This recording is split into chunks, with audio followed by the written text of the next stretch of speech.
Hi, everybody. Thanks for tuning in to the Coaching Call podcast. On this podcast, we'll cover various types of coaching by trainers in sports, martial arts, fitness, and business. We'll discuss each coach's methods to getting the most out of their respective athletes or clients and how they attempt to change the platform in which they coach. Join us on a fun adventure as we discuss unique coaching styles. Coaching is a universal part of how we get others to get something done. Join your host, Raphael, and his guests on this unique journey in coaching. Hi, I'm Sifu Raphael, and this is the Coaching Call podcast. If you enjoy this episode, please subscribe and leave a review. This episode was made possible by listeners like you. Chad, thank you so much for joining me. Good morning. How are you? Good morning, Sifu. It's great to be here. Yes, sir. Yes, sir. I know you're coming way early. I appreciate your time. What time is it in Alaska right now? 6 a.m. 6 a.m. So so just getting the day started. Yeah, not too bad.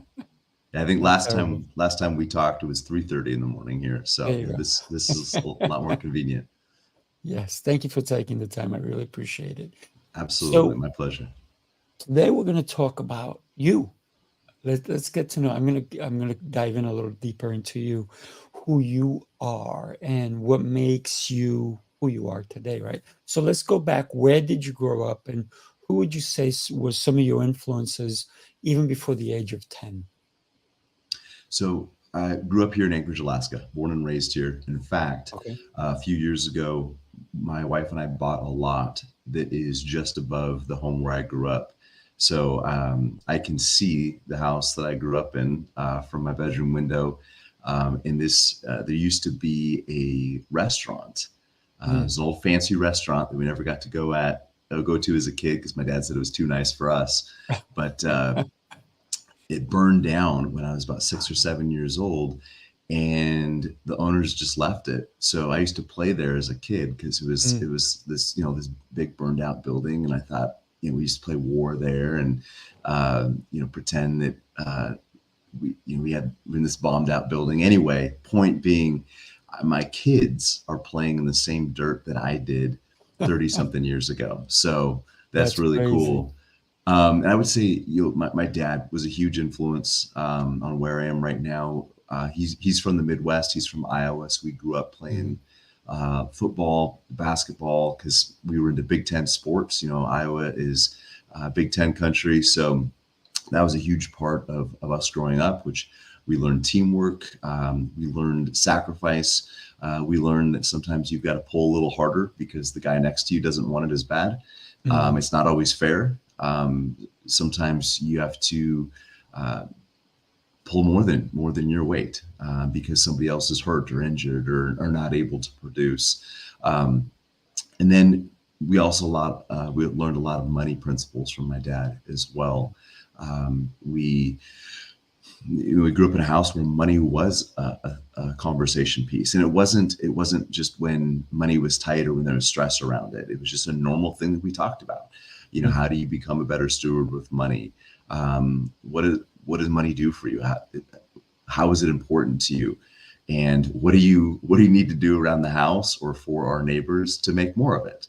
And then I would say my mom was a big influence. And I know a lot of people say, my parents are big influences before 10, but we were homeschooled and a very tight-knit family. So my parents were a bigger influence than I think for a lot of people. And that issue right there, being homeschooled, this was homeschooled in the 80s. So it wasn't popular. It certainly wasn't cool. I don't know if it's cool now, but I can promise you it wasn't cool then. And, we were the quintessential homeschoolers. Like my mom made our own clothes. They matched, we were just these dorks, right? But it was a willingness to be different, Sifu. It was a willingness to take a path that other people weren't necessarily taking, to get a result, to get to a destination most people wouldn't achieve. And that really struck a chord with me. I hated it sometimes as a kid. I hated being different. I just wanted to fit in. But by the time I was an adult, I was used to not fitting in. I was used to being willing to choose a different path. I was already accustomed to maybe looking a little strange, maybe feeling a little judged, but knowing that I was on a different path for the right reasons. Mm. Man, what a great household you must have grown in. The fact that you or your parents talked about money. I mean, you're right. Most kids, it's like, shh, don't talk about money around the kids because we don't want them to know that we're having a hard time Right. or that we have enough of it because they're going to want these things, right? So it's that fear of money that people live in. And it's beautiful that your parents did not suppress that from you because money is an incredible tool, if you will, right? It is a tool. It's not something that people say it doesn't grow on trees. It does because it is part of a tree, isn't it? It's paper. So we got to think about that a little bit. But thinking about the fact that most people don't grow up like that. There is this connotation about money, how it's evil, how it's no good, how only the bad guy has it. Look at that guy. He must be mean. He must be rotten. And even one of the things is I'm watching the show Billions, right? I don't know if you've ever seen it, I'm but familiar, but I haven't seen it. Yeah. it's a pretty good show, and it shows the guy who has the most money as evil, right? So it's very interesting, and how Hollywood, which makes a lot of money, portray people who have it to be evil. Pretty interesting. Well, and even in the church, I think there's a tendency for people to view money that way. There's a verse that says the love of money is the root of all evil. And a Mm, lot of people have taken that to be money is the root of all evil. And that's not what the verse is saying. It says the correct. love of money. And you're absolutely right. So if you money is a tool, and money needs to be viewed as leverage, as a tool to build and create something else. So I believe that I am gifted to help coach others to use leverage or to use money, I'm sorry, to use money as a tool to help them build a more abundant life. But the goal is not money. The goal is freedom. The goal is Mm, to be able to help and serve others. The goal is to get to a place where you no longer need a paycheck anymore. If we start viewing money as the goal, we start developing that love of money. mm, And that's where people get in trouble. And I always tell folks that money makes you more of who you already are. It exposes and magnifies the character qualities you already have. So if you are somebody who is generous, somebody who looks to serve, and you have money, it will make you more of that way. You will impact mm. even more lives. But if you're somebody who's scared and anxious, more money makes you more scared, more anxious, makes you more selfish. If you're somebody who's manipulative, money makes you more manipulative. If you are a jerk, money will probably make you more of a jerk. Um, Absolutely. and then and money can also be like a burden. In fact, we were just having this conversation last night with my kids. We watched the show The Quarterbacks on Netflix, Mm, and if you're familiar, it follows three NFL quarterbacks through their lives, and one of the quarterbacks is Patrick Mahomes, and they kind of set up his wife in that show to look a certain way, and mm, she comes across kind of annoying and kind of ditzy, mm, and I think that perception of her, that persona, has been characterized even more since that show. And she says and does things that are goofy and ridiculous. And I just told my kids, like, if you had a camera on you 24 hours a day, people would pick up a lot of bad things that you're doing too. But I was like, mm, you also have to think of the amount of wealth that family came into so mm, early in life. And wealth is like a burden. It's like a weight that you would put on your back. And you take somebody who's strong and in good shape. And so if you appreciate this analogy, you put 315 pounds on their back or 405 on their back and have them squat it. If they're already prepared to move that kind of weight, it makes them stronger. It develops them more. But if you take somebody who's untrained, who's not used to squatting, who doesn't have the strength, doesn't have good form, you put 405 on their back, it's going to crush them. It's going to hurt them. And money and wealth, just like fame and fortune, can be a burden in that way too. If somebody isn't developed enough to handle it, if they haven't trained, if they don't have good form, they don't have good money management, giving them more money doesn't help the problem. It exacerbates it. And that's how money can hurt people. I should say they can be hurt by money. Money isn't the problem. The problem is the individual. They weren't prepared, and more money rarely solves financial problems because it's usually a management issue. Another way that we can look at it is thinking, if somebody doesn't know how to drive, giving them a faster car doesn't solve their problems. Like if your teenager is coming home, they keep denting up the family minivan, giving them a Corvette is not going to solve their problem. Giving them a Ferrari, more horsepower, is not going to make them a better driver. They have to learn how to operate that vehicle differently, and then they will be able to better utilize it. But giving them more horsepower, faster car just means they're going to get into accidents a lot quicker. So that's why we talk so much about coaching when it comes to managing finances, because we have to train the individual. The behavior has to change. The mindsets have to change. Then and only then can that person become a better investor. Giving somebody better investments doesn't make them a better investor any more than giving somebody a sports car makes them a better driver. The person has to change from the inside out. And that's what we really focus on.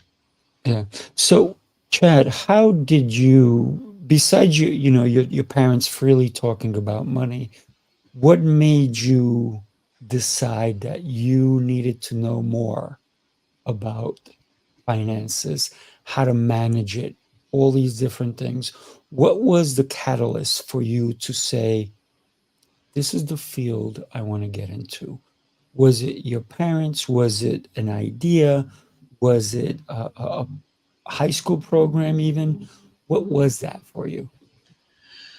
So for me, I got to go back a little bit. So I think we've talked about this before in other conversations. I actually have a degree in biochemistry. I went to school to get into medicine, and endocrinology and surgery were the two areas I was most interested in. And there were some things in my life that had happened that made me kind of reconsider that. And during this period of my life, I actually got married and realized that my wife, who we just celebrated our 18th anniversary. Oh, nice. So 18 years and 6 kids later, I'm glad I didn't go into medicine, because I don't know that I would have been able to balance being an excellent surgeon and a good father and husband.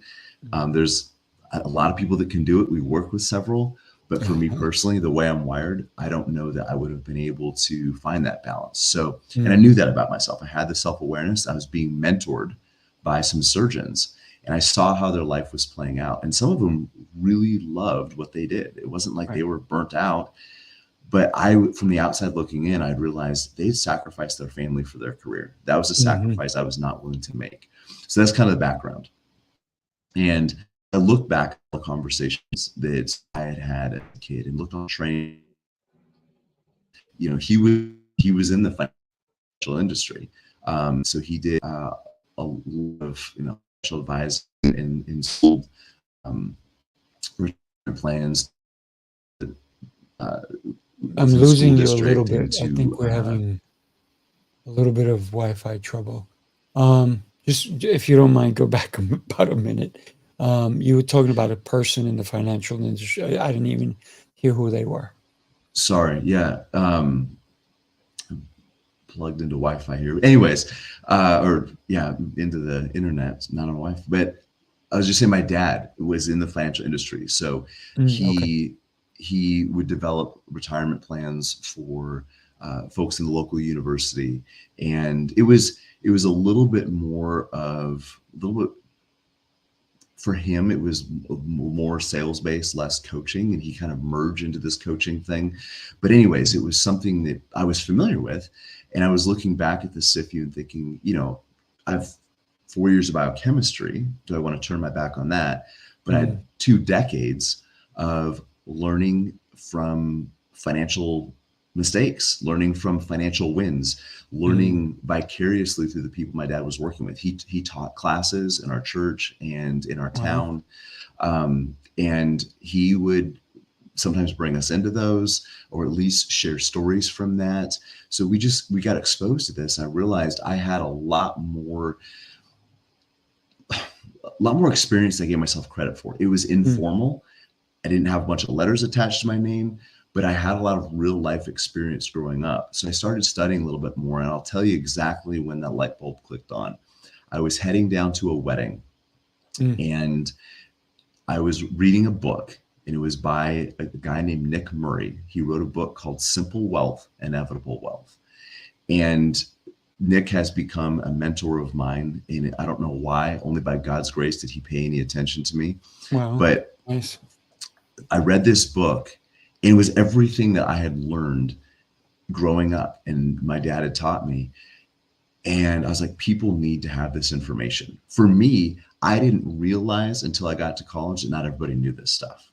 I didn't realize until I got out to the real world that it wasn't common knowledge. But I was sitting down and I'm reading this stuff and saying, I've got to get this information out into the world. I've been given a gift, and I felt the obligation to share that. So I was, I think about 25 years old at that point. Now, it took me a few years to get my licenses and get some of that formal education that I didn't have. But that was the pivotal moment for me, kind of an inflection point. So how on earth did you read this guy's book and then get him to kind of mentor you? How'd you manage that? Emails. So I think my dad had met him or had some contact with him at some point. And I just reached out to him and said I'd read this book and I had some questions on it. And a few days later, he got back to me and I kind of explained my situation and maybe the uniqueness of that. It probably helped, coming from Alaska, right? Biochemistry degree, wanting to start a financial planning practice. And here's where these kind of two lives intersect. I talked about sports and that being a big part of my life, but understanding the element of coaching and how important coaching is. And I think there's a lot of people that focus on teaching, and education is important. Don't get me wrong, but education is the transference of knowledge. It's taking something out of my head and putting it in your head. Coaching is application and execution. It's not just taking knowledge and putting it in somebody else's head. It's taking that knowledge and applying it to somebody else's life. More accurately, it's empowering them to apply it to their life. And I explained some of that background. And I had worked up to this point with a lot of collegiate athletes, and I was in the process of working with some Olympic athletes. I even trained soldiers. I had a contract with the U.S. military, getting soldiers ready for deployment. And there's this idea of coaching, of training, not just the skill set physically, but training the mentality. And I think that really resonated with him.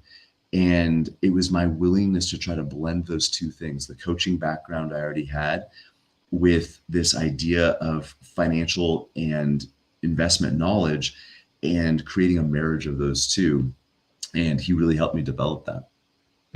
Beautiful, beautiful. So today's topic was going to be, and I see how it's all coming together when we talk about athletics, nutrition, and performance psychology. Because when we think about how we live our lives, we should move. We should consider nutrition, right, in order to move better. And in order to perform, we should do both of those. But then we also have to think about the anxiety, the worries, all of that money can put on us.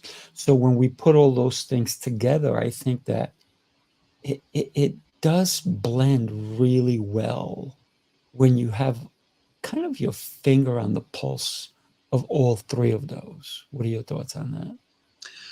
Well, and I think they all feed into each other to some degree. Like you talked about stress, even if you have a great diet, you're exercising, you're doing all the things physically and nutritionally you should, but you're stressed out about money all the time. You're stressed out every time the market goes down a few percent, which happens a lot. We know that, especially right now. You're stressed out about losing your job. You're stressed out. You're buried in debt. You spend the first half of your paycheck paying everybody else. It's hard to feel any type of security, and it's hard to feel confident and hopeful about the future. And that stress wears people down. I was speaking to a group on Sunday morning. I said, so there's so many of us that live in perpetual stress to the point where we don't even realize it's there. We're so used to it, we don't notice it anymore. And there's a lot of studies that show how destructive that is over time. So it isn't one day that stress eats you up. Now, you can have a very stressful day, like things out of the ordinary happen. You get in a car accident, or you have a huge fight with your spouse, or get fired. Like that's that acute stress. That's noticeable. But it's the chronic stress that we don't realize we carry every single day that slowly erodes. It's like, if you got a little leak in your roof and you don't really notice it day by day, it doesn't really change anything. But after time, pretty soon you've got mold and dry rot and everything, and you've got a major repair bill. And it seems like it happens all at once, but it usually happens gradually and then all at once. And stress can be very much that same way. But let's go with the flip side. Let's take somebody who's in a great financial situation. They have a lot of money, but they've sacrificed their health to get there. How much freedom and abundance is somebody feeling if they are obese, they've got metabolic condition, maybe type 2 diabetes, they've got chronic heart problems, they got millions and millions of dollars, but they're worried about, am I going to wake up the next morning? Or I can't even get up the stairs, or I can't play with my grandkids. In fact, one of the most extreme examples I often give is George Eastman, the founder of Kodak. And some of your audience may not know who that is, but back before this digital film age, or this digital photo age, we used to have this thing called film. And anyways, Kodak was one of the biggest, most powerful companies in the world. George Eastman was one of the richest people on the planet with an incredible amount of influence.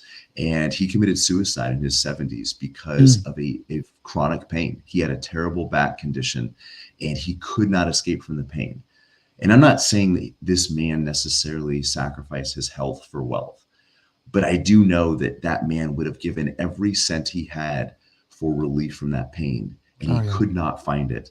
And he eventually took his own life because he did not have the health component. He had metaphorically all the wealth in the world, but he did not have his health. So, and then mindset is often the connection of those two. And if you don't have a healthy mind, it doesn't matter what your financial situation is. It doesn't matter what your physical situation is. In fact, I believe, just like we talked about earlier, that, coaching is about a skill set, and being a good investor is about a skill set. It's not necessarily what you have, it's what you do with it. You can be a multimillionaire and still live in scarcity, still live with financial stress and anxiety.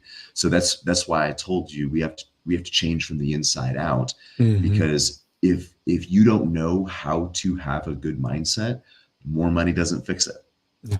Not at all. Giving somebody who lives in scarcity, giving somebody who is afraid of losing their money, more money, gives them more fear, because now they just have more that they're afraid of losing. So all three of those elements, physical health, mental health, and financial health, I believe are pillars to living a more abundant life, and they all play in together.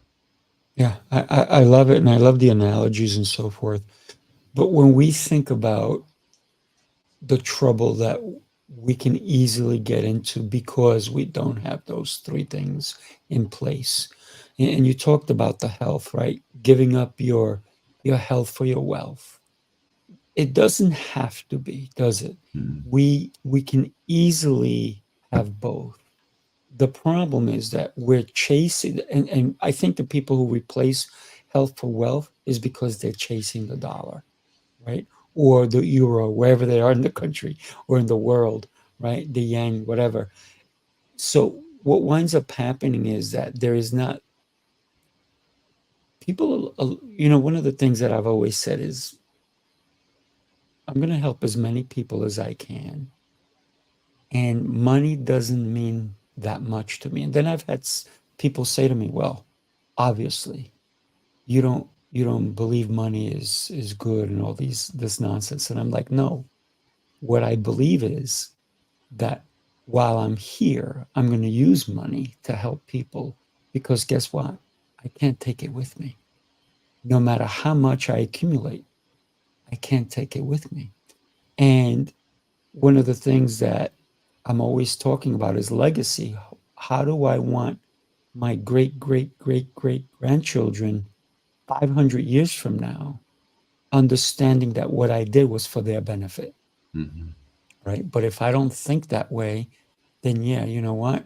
Let me just work, accumulate, and not help someone else, because it's all about me and how much I can stash away like a squirrel looking for nuts, right? So I just want to put them as many as I can in my cheeks, and that I think that's where we get into problems. A lot of people don't fully see, or they're looking at the Joneses, right? The Joneses, look how beautiful their house is, and in some communities out here in New York, there's some amazing, beautiful houses, and I've been in them, and when I've gone in them, they have no furniture. They're sitting on the floor. They're sitting on beach chairs, on something that's not worth even what the front door is worth. And so what are they doing? They move to that community just so that they can look or appear like they're wealthy. Meanwhile, they're about to lose their house. Well, and you just connected two big dots. I don't know if you realized it yet, I know. because you started talking about people chasing the dollar, and then you started talking about people basically chasing other people's dreams. You didn't say it like that, but that's what you Right. described. And we see that a lot, is people spend money they don't have to buy things they don't need to impress people they don't even like, and then they wonder why they're not happy. And I think that's a critical piece, is we often end up trying to dance to somebody else's music. We chase somebody else's version of success because we don't know what is important to us. We don't know what meaningful pursuit looks like for us. And when you don't have that, then you don't have an objective. And if you don't have an objective, then you don't know when enough is enough. And if you went to the gym with no plan, you just stayed there indefinitely, and your workout was an hour, and then 2 hours, then 3 hours, and 4 hours, at some point it actually becomes counterproductive. There's a finite amount of work that is optimal for that individual. And this analogy I'm kind of making up as I'm going, so that might break down a little bit. And but the point being is, you can't just live in the gym. Your body has to recover, and the point of working out isn't to stay in the gym longer, it's to be healthy in the rest of your life. So it's important to go into the gym with a plan, and connecting what you're doing in the gym today with what you want to look like and how you want to feel in the future. And with money, it's absolutely important to have a similar type of plan. We don't want to be just wandering around collecting investments. We want to be strategically investing based on a desired future, based on my personal goals, based on your personal goals, based on what you would want your life to look like if you never had to collect a paycheck ever again. If your investments covered all your expenses, covered the vacations, the hobbies, and kind of the ancillary things that you also want to do, and covered the generous things you want to do, being able to make an impact on other people's lives. So coming up with the amount of money that somebody needs to live in freedom is really important, because it gives them an objective. And then what we do is we take that target, we take that objective, we reverse engineer it to where that person is today, and we give them a blueprint, a pathway that connects where they are today to where they need to be or where they want to be in the future, because there's a finite amount of wealth that they need to accumulate. But if they don't have that plan, they just keep going down that path. It's just more and more and more. You can always work another year. You can always sacrifice a vacation or time with your family, to spend a little bit more time at the office, to put more money away. And it just becomes more and more and more and more. We're back to just chasing the dollar again. And we lose the connection with what the money is supposed to do for us. It's supposed to create freedom. It's supposed to create abundance. It's supposed to create impact. But if we lose sight of the impact, all we're focusing on is the dollar itself, and then we're chasing again. And that's where a lot of people get in trouble.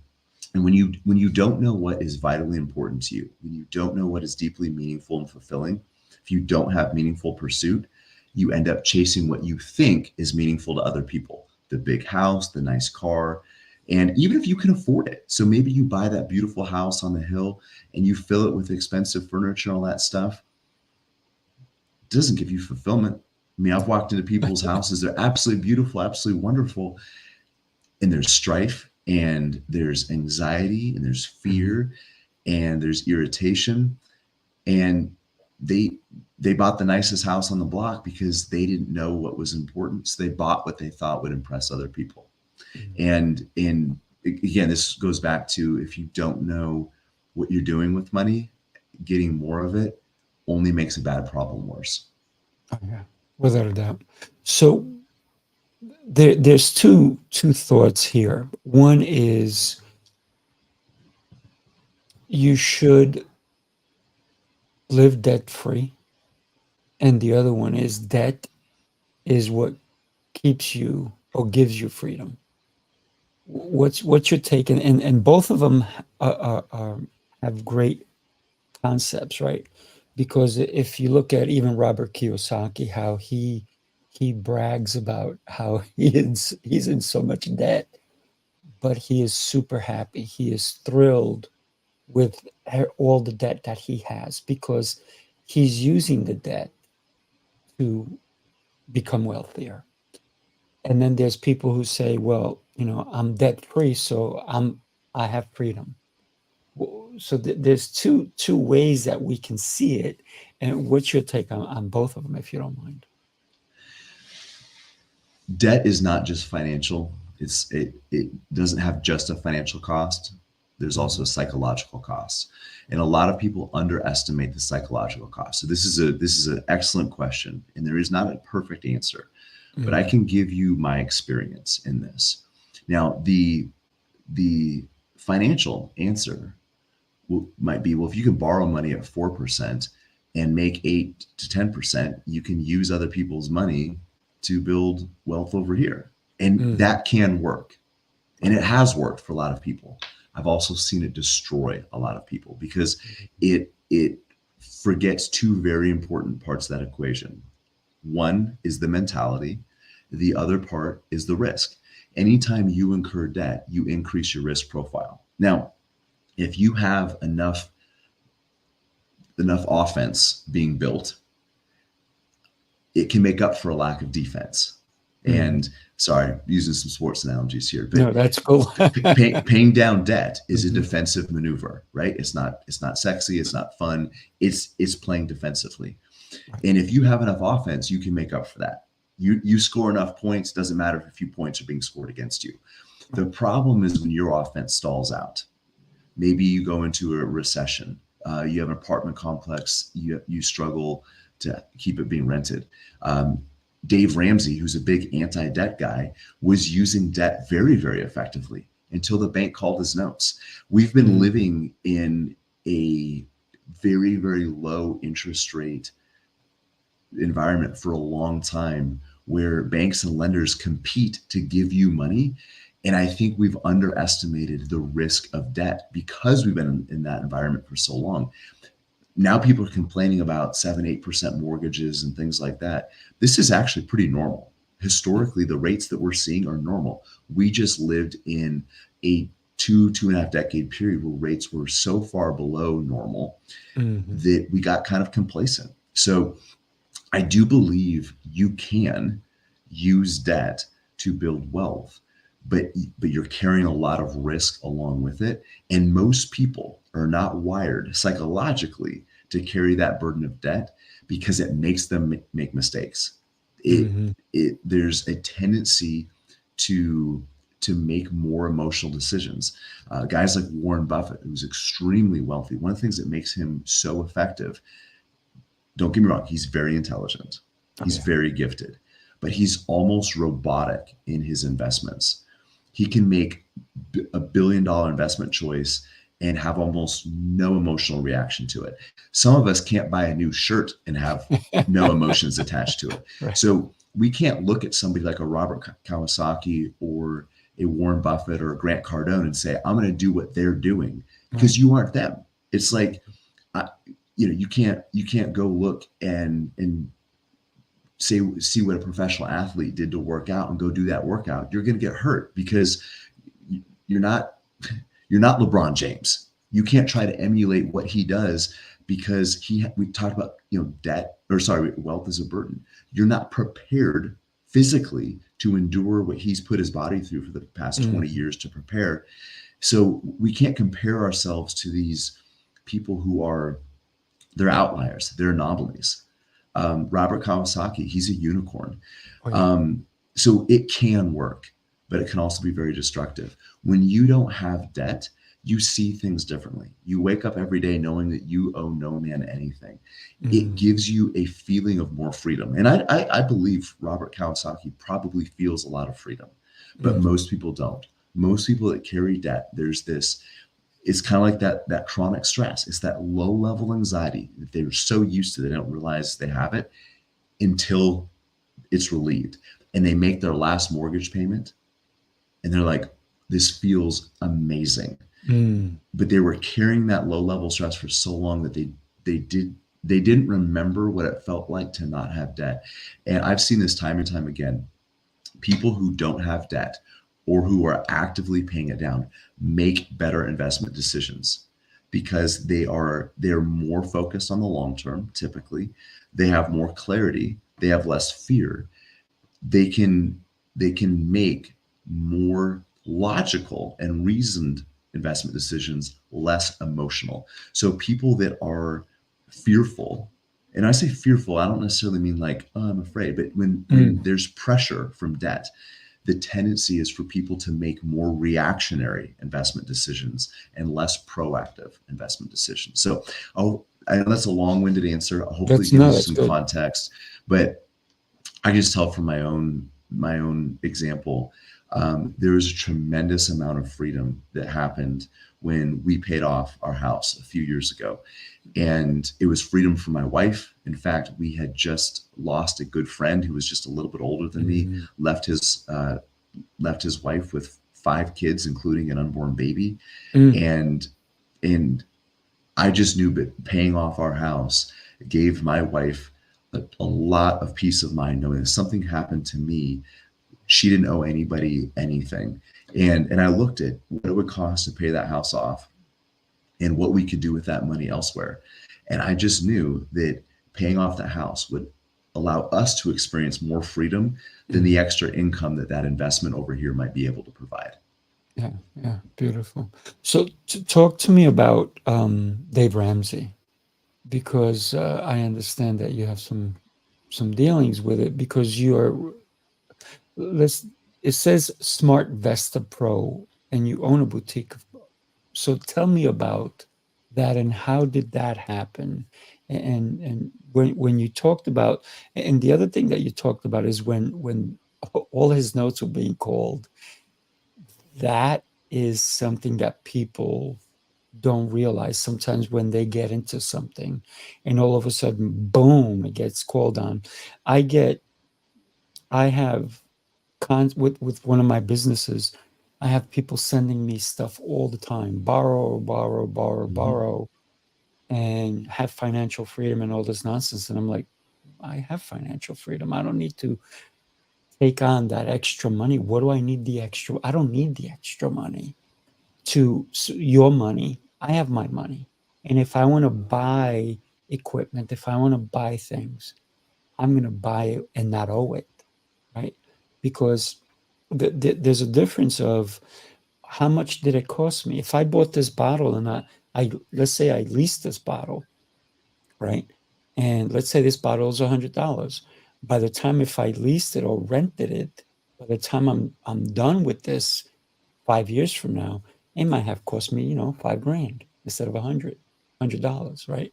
So that's how I see things. So I rather work with my own instead of that creating that debt, because my belief is, and you talked about it, people go into credit card debt and all these problems, is if I can't afford it, then why am I gonna put debt on it and have these worries, and what if this happens or that happens, and all of a sudden I have all these problems, right? So just going back to making better investment decisions, just think about like a car. This is even an investment decision. This is just a purchase decision. Right. Even if you have, let's say $100,000 in the bank, and you go get a loan on a car, and let's just say the math works, because let's say you're making 5% on your money sitting in the bank, and your car loan is at 4%. I'm just going to walk you through the decision-making process to illustrate what you just said. If I walk in and there's a car at $65,000 and I write a check for it, the way I'm thinking about that is a lot different than if I'm making payments, because that car might be $65,000, but then they're going to say, well, do you want the upgraded sound system? It's just $12 a month. Do you want the leather seats? That's just $18 a month. And there's all these little add-ons that when you're looking at the payments, you're thinking, oh, that's just $20 a month, $50 a month. It's not a big deal. But if they're like, do you want this version with the upgraded sound system? It's $4,000. You're like, man, I don't know if my audiobooks are going to sound $4,000 better. I'm just going to get the standard sound system. So even if I can afford it, I'm making the decision differently because I'm feeling the cost. When you buy stuff with cash, when you write a check for things, you feel the cost. You're very, very aware. There's a deeper connection between what you're buying and what it's actually costing you.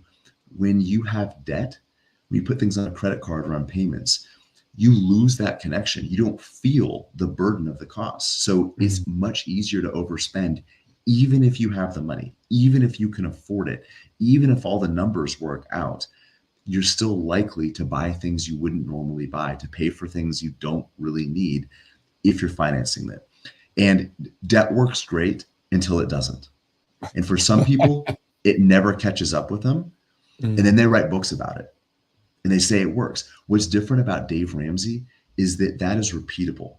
When I kind of came to Dave Ramsey kicking and screaming, because a lot of financial celebrities, and I'm not saying this is specific to Kawasaki, but a lot of financial celebrities, they're not about helping people become better at investing or better with their finances. They're selling a book. They're selling some coach. They're selling something else. And Dave Ramsey does, don't get me wrong, he sells some of those things too. But when I read a lot of what people put out there, I'm like, it's not repeatable. It might have worked for you, but again, it's kind of like saying, hey, this is what worked for Kobe Bryant, or this is what worked for Emmitt Smith, or for Patrick Mahomes. Those guys are anomalies. Is it repeatable? Can I take this plan and can I get it to work for millions of people? When I first read Dave Ramsey's book, Total Money Makeover, I was floored. I was like, this is what I've seen working my entire life for the last 30 years. I've seen this work time and time again. It's repeatable. Does that mean it's the only pathway to wealth? Absolutely not. But it is a repeatable pathway that can work for pretty much anyone as long as they apply it. And are there ways to wealth that get you there faster? 100% there is. Are there ways to wealth that are more exciting? Absolutely. I'm going to use an analogy I've never used before. I'm going to make it up as I go. So just bear with me. Debt can be like steroids for your finances. It might get you there faster, but it increases your risk profile. Now, is there a way to do it safely with less risk? Probably. But there's a certain amount of risk that you're going to incur regardless. You might feel great. You might look wonderful. You might hit your goals faster, but there's still that risk. And as long as you keep doing it, it may catch up with you at some point. It might not, Right. but getting there faster to me is not worth the risk of never getting there at all. Love it. Love it. So taking the risk. So, I want, let me see, maybe my paycheck is, I don't know what people get paid anymore, because I don't work for people, for a company. But let's say it's $1,000, right? $1,000 a week, or even $2,000 a week. And then their rent is, I don't know, 1,800 or whatever a month. So they're doing the math. They're doing everything. They're like, oh, I have this much left over. So that's blow money, right? They're going to go and blow it out.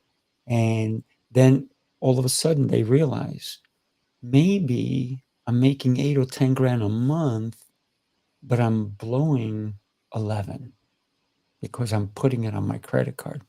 I'll catch up next month. I'll catch up. And that's the cycle that people are going to nowadays.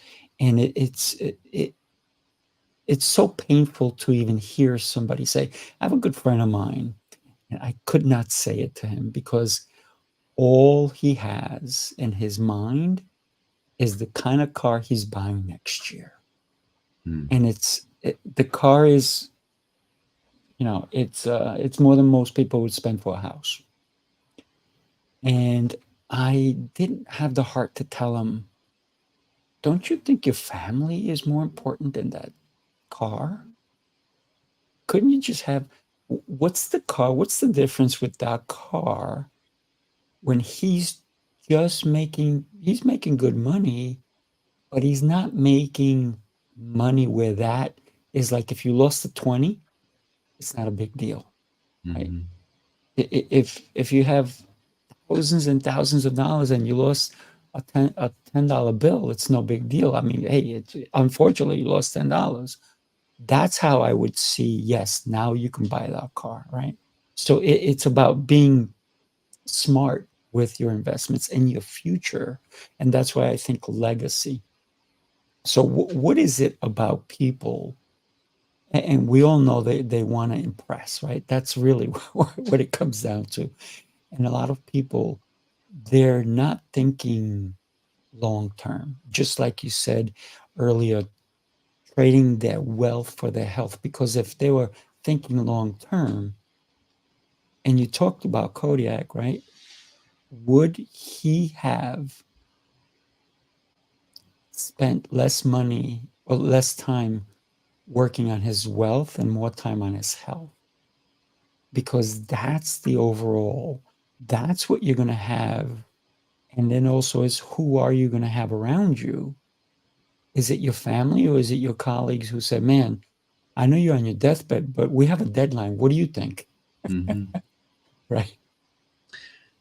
Well, it's interesting you brought up your friend with the car, because he would say, if he buys this thing, he's going to say, I bought such and such a car. I own a whatever, Ferrari, Lamborghini. I don't know what it is. I'm curious what it is, but because I like cars, don't get me wrong. All right, I got you. But at some point, you don't own the car or the house or the whatever it is. It owns you. If you're too leveraged, or even if you're not leveraged, but if it's too big of a chunk of your net worth, you don't own that thing. That thing owns you. And I have these discussions a lot. In fact,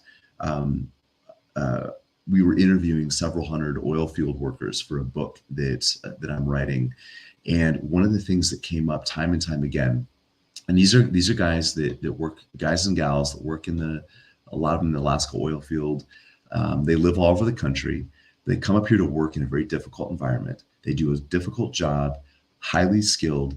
They make good money, but a lot of them are very good at spending that money. And I talked to one guy that was talking about how much money he made, and it's about $300,000 a year, because he only works 2 weeks on, 2 weeks off. He goes up to North Slope and works, come back in town, and does some side jobs and stuff.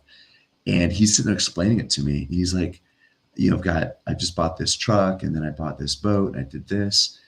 And he's like, I don't have time to use any of it, Because as soon as I come back into town, I'm picking up odd jobs to pay for those things. I say hi to my toys, and he goes, as I'm sitting here talking to you, it sounds crazy, but I don't even get to enjoy those things I bought because I'm working so hard to pay for them. And that's what I mean when I say, if you get out over your skis financially, those things you buy, you don't own. They own you. They start controlling your life. And I don't know if that's the case for your friend. It sounds like it might be, but for a lot of people it is. The things that they buy own them and not the other way around. The other point I want to make is this, and you alluded to it already, this idea of creating a healthier space for your future self. Because every decision you make is either serving or stealing from the future version of you. A lot of times we make decisions in the moment as if somebody else has to pay the price in the future, whether it's literally paying the price or metaphorically, eating poorly or not working out or, making bad decisions at work that future you is going to bear the consequences. But in the moment, we're like, I'm enjoying a momentary pleasure. Future me is going to have to suffer the consequences, almost as if future me is a different person. So a lot of times with our spending, with our eating, with a lot of our behavior, we make choices and decisions that steal from the future version of ourselves instead of serving the future version of ourselves. And I ask people, like, this decision you're about to make, you in 5 years, you in 10 years, could you look back on this and be proud of the decision you're going to make? And it gives people to think about things just a little bit differently. But a lot of us do not have a good relationship with the future versions of ourselves. No, because you know what? We can't see it. Yeah, we're one of the things that I've heard many people say is you can't live in the past, you can't live in the future, but you have to live in the now. And I think for me personally, I have to live in all three, right? Because the past allows us to understand today, and today allows us to plan for tomorrow. But for me, it's all three that they have to work together. And a lot of people are afraid of, wow, what am I going to be like? And they're afraid to admit that their actions today are going to give them a bad time in the future. So many people don't plan. And so what happens is like, I'm good. I'm doing well. But meanwhile, they look at a little old person doing grocery bagging at the supermarket, and they're like, look at that guy, or look at that woman. I feel bad for them. But meanwhile, they're looking at their own future because they're not planning. So with that in mind, I do have a question for you that has come to mind. You are someone who truly helps their clients not only understand their current situation, but plan for a future to have a strong hold of their finances. Why should somebody come to you? You're out in the freezing cold in Alaska. Why can't, and I live in New York, why should I not bother with somebody on Wall Street who they're in touch with the markets, they're in touch with everything else?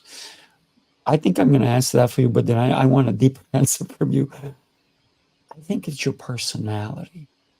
I think it's the way you think about money, the way you've put everything together.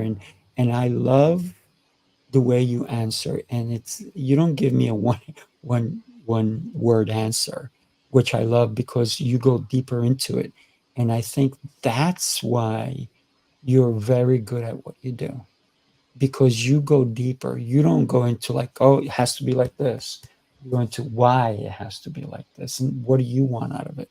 So now give me your version of it, because I'd love to hear it as well.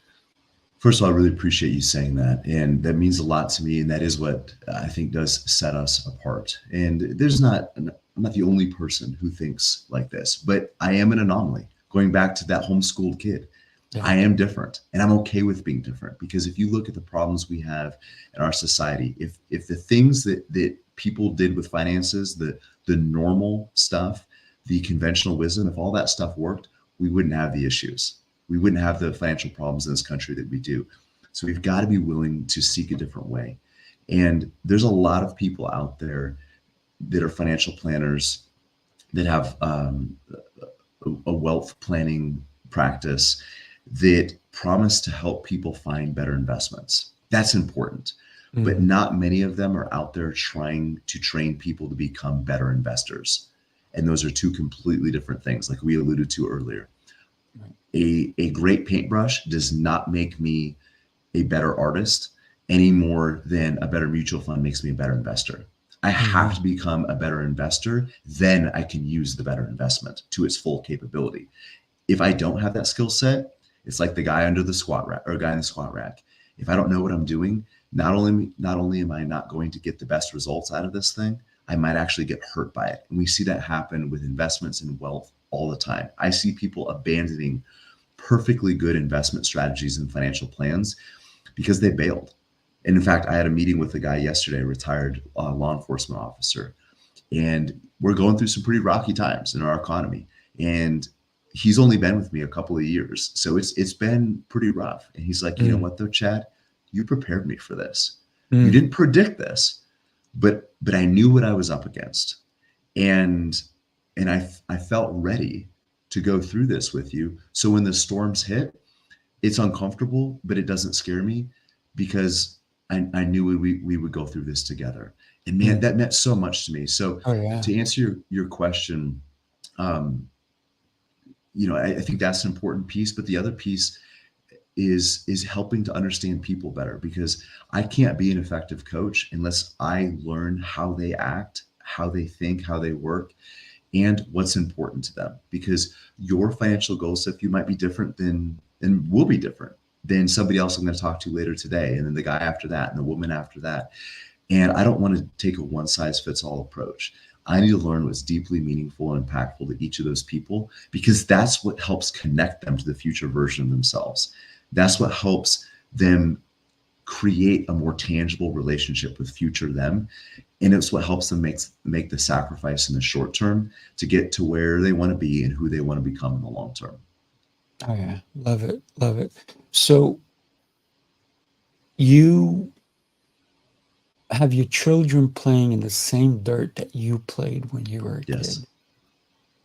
I got to tell you, that has to be so satisfying for you. And when you think about the fact that your parents, knowingly or not knowingly, put you on this path, what are you doing for your kids? Probably similar. I'm only imagining. I'll just share a few things with you. So I'm actually I'm at home right now. I'm in the homeschool room. So we're homeschooling our kids.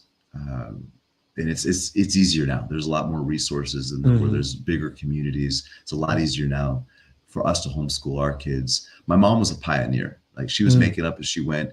The saying goes, pioneers take all the arrows. It's hard being out there. You're blazing the trail. So I'm so grateful for my mom doing that for me. But we're trying to emulate some of those same things, having those conversations about finances, having conversations about struggles, and keeping those things out in the open. Just last night, we had a discussion about just some family frustrations with some family members. And we talked about excuses. We talked about how most people don't share their true feelings. They just share excuses. They talk about so-and-so made me mad, and so-and-so did this and all that. But that's just blaming so-and-so. They're not taking ownership of their feelings. It's saying, I feel afraid, or I feel angry when this thing happens. It's not blaming them. It's saying, okay, I have my own feelings. I'm taking ownership. Point being, we have these life discussions. We try to have them on a regular basis. But one of the things I do every single night, I've been doing this for 8 or 10 years now, we ask our kids, what was your favorite thing about today? What was the best thing that happened to you today? And what are you most looking forward to tomorrow?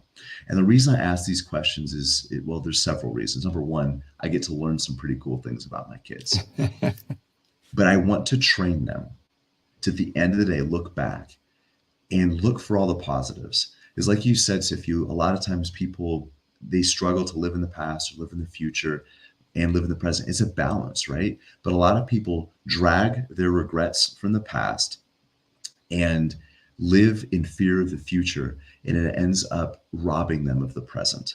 So when I ask my kids those questions, what it does is it trains them to look back for the positives, because there's something in our brain called the reticular activating system, and it's basically a filter that teaches our brain what to pay attention to.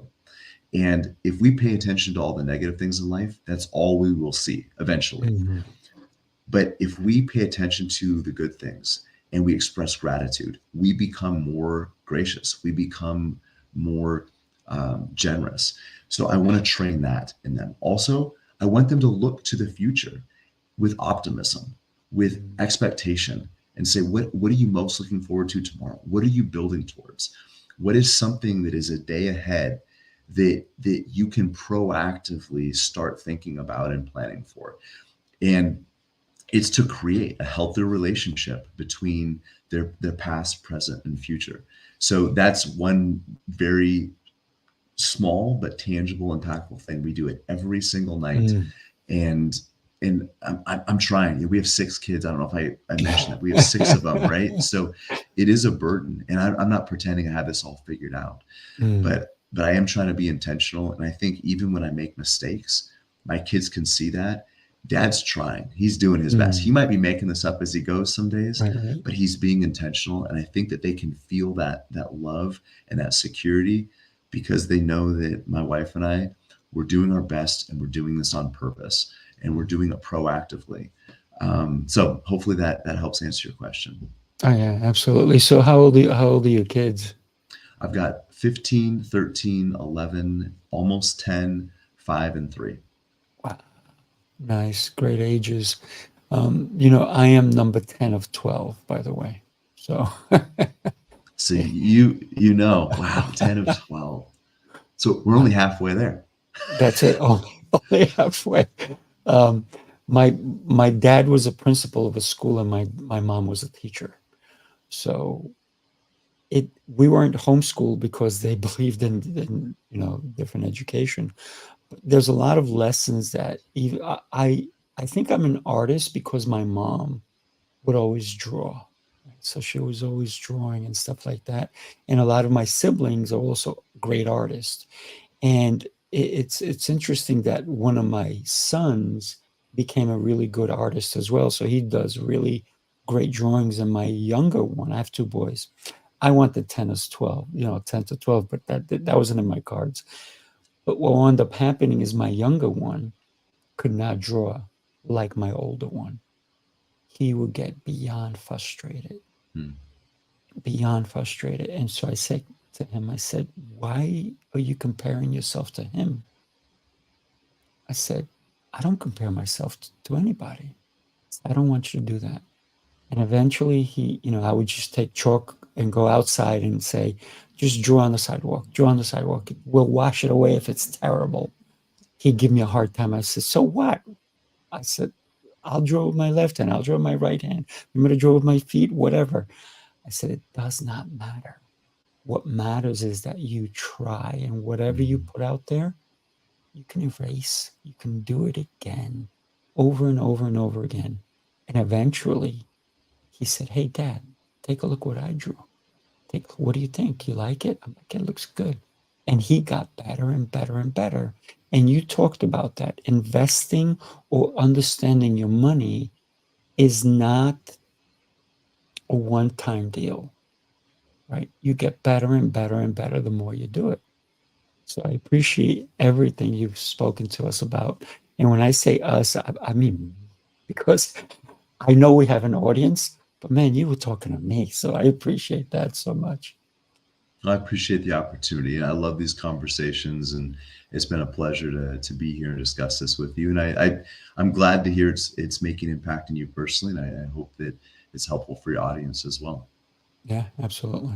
So, my friend, you woke up early, and I appreciate you so much. And I know last time was really early, but listen, we are not done. I need you on more shows. I need you to go to I have a new Facebook group. It's called Mosaic Experiences, and it's where we bring different experiences to different people. And for us, I'll send you a link. Okay. For us, it's about creating experiences for different scenarios. So we we like to consider having somebody have an experience, then how did they deal with it? What was their outcome? How did they grow from it? But we don't want to have an experience in one place. We want to give somebody an experience outside of their reality, if you will, of their little bubble. So one day we may have to come to you out there, and you'll show us and give us an experience that we will never forget, I'm sure. And one thing, I'm a chicken when it comes to the cold weather. I'll I am deal too. with it, but I'm gonna have to come to you in summertime. Well, you're in New York though. Yeah, I know. I I don't mean, like it. you probably get some more extreme Oh, weather than we do. It just doesn't last as long. right. My wife and I were in Michigan last week or week and a Oh, half that's ago, cold. and yeah, I mean with the wind and the rain. So, but it's funny. I don't like the cold either. Mm. And we were at a football game last week, and uh, my daughter was like, Dad, you look like a Kuyu commercial. And Kuyu, I'm actually wearing the hat right now. Kuyu is just a gear, a cold weather clothing brand. And I'm like, yeah, I hate being cold. And she's like, why do we live here then? But there are amazing experiences. I love living here, but I'm with you. I do not like the cold. Mm. And um, I'm actually going to head to the gym here in a little bit, and I'm Nice. layered up. I've got a base layer, and then I've got my traditional gym clothes, and then I've Mm. got sweats over it. I like to be warm and comfortable, and I'm getting soft in my old age, and I like it. Soft but firm. There you go. There you go. Listen, I appreciate it, and definitely we're gonna have to take Mosaic Experience out to you someday. So Okay. let's stay in touch for sure. I'd love for you to come on some of my other shows, Heroes Rising as well. I think you're an exceptional coach. And for anybody, we did not have your website going up. So tell us, how can people reach out to you? Because I know that some in my audience may say, hey, you know what? It's time I take my finances or my future into my own hands. And I think chat can help me. So how can we reach out to you? The website is veritasalaska.com. That's Veritas and then Alaska spelled out, veritasalaska.com. We're also on LinkedIn, Facebook, Instagram. Instagram is veritas.alaska. The best way to get a hold of us is just to email ask@veritasalaska.com. And then I do have a book coming out. They can learn a lot about what we're doing by visiting forgingfinancialfreedom.com as well. So that's a lot of different things. Mm. But if you just want to get started, ask@veritasalaska.com. And even though we are Alaska based, we work with folks all across the country. Oh, I could tell. And if anybody forgets all that, reach out to me. I will definitely connect you. When that book comes out, I think we have to like let more people know. So come back on the show, and then we'll even talk about the book. Of course, I'm going to want a signed copy. That's I'll just me get you one. because you're the author, man. I need to have a signed copy because I'll get you one. for me, somebody said to me, "Hey, let me get you a what do you call the digital books?" I'm like, "Yeah, no, thank you. But if I can't feel it, then." Oh, by the way, being that you're such a financial guy, here's one guy that I'm having on next Tuesday, right? It's Thou Shalt Prosper, That's a phenomenal book. right? Isn't it? Where is it? There it is. Yeah. Yeah. He's going to be on my show next Thursday. I'm sorry, next Tuesday, October 31st. So 10 a.m. If you before you go to the gym, if you want to chime in or whatever, come on down, everybody. One of the things for me is business has to work. But if you're not in business for yourself, even if you work for someone else, you're in business for yourself because you make a choice, right? Every day. Do I go to my job? Do I do a side hustle until it becomes my thing? Even if you never make it your thing, at least do something with your life so that you create a legacy, right? And reach out to Chad for sure. Thank you, my friend. Hey, my pleasure. Thank you so much for having me. All right. We'll talk soon. Bye.